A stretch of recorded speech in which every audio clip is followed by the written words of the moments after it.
With Family Type Exporter, easily export information on nested families. To do that, all you need to do is select the language of choice. So we'll pick this example, English, and press Nested Types List. It's going to appear with the location where you want to save your file, the family name, as well as the suffix value of nested families. Press Save. It's ask you to open the workbook, say yes. And from here, you'll be able to see the information on all of the nested families that are available within Revit family itself. So here's your category.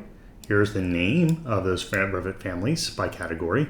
And then, of course, here's the 3 different parameters that are using the nested families with the all available options on a per parameter basis. And these are all set here, in this case, as generic model elements. Let's go ahead and create one more under a different language. So we'll go ahead and pick, let's go ahead and pick this one here. And now we're going to be in Japanese, and we will export.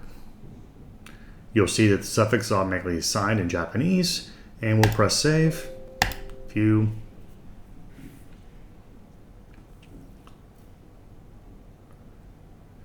And you now have a report that you can now provide to your clients that show all of the nested family types in the Revit family in their language, with showing which parameters are in place.